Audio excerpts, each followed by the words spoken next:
Panagsaad ka nga kitara ang magkauman bisan pag-asa kita ray magsalo sa tutuman. Ako ang mga saad kalitan ni mong giguba wa kay sakto nga resulta.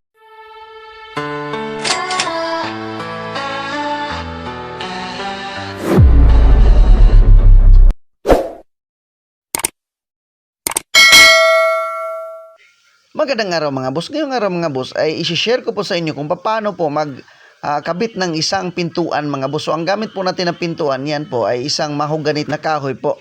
Diyan po natin ikakabit mismo sa pintuan na yan mga boss. So unang-una po natin kailangan na itong bisagra po. So ang gamit natin ay isang Sentry po na brand.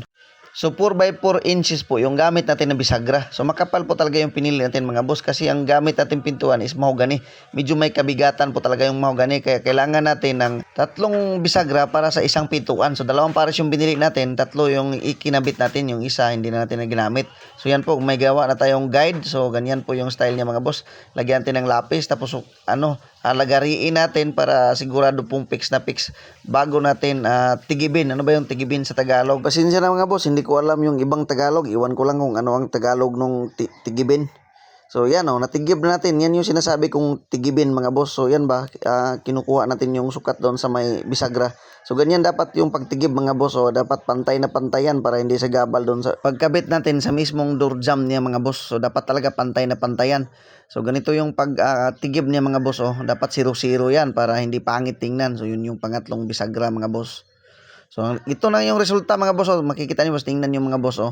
So yan ganyan yung resulta nung paglagay na natin ng mismong bisagra niya mga boss. So makikita niyo mga boss, pantay na pantayan mga boss. So ganyan lang po ang pagkabit ng mismong bisagra doon sa pintuan. Ang gamit nga pala natin na knob nito mga boss ay pitchel knob, yung may hawakan at saka deadlock. So dalawa yung nilagay natin. Pasensya na, hindi ko na nabidyohan yung pagkabit ko ng pitchel knob at saka nung deadlock niya mga boss. So nagbubutas na tayo dyan. So ganyan, natapos na nating butasan. So nakabit na natin.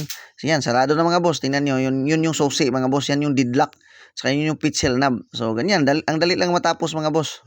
Panoorin nyo lang po hanggang matapos mga boss. Makikita nyo po yung resulta talaga nung gawa natin mga boss.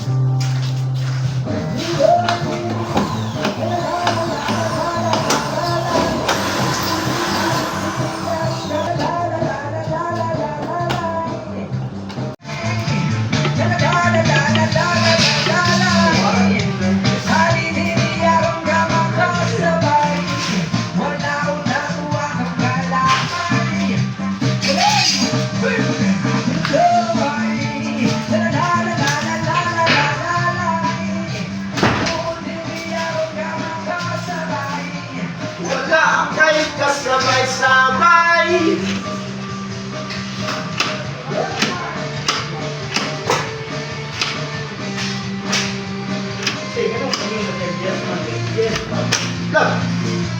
wala ko, hindi na ko lyrics.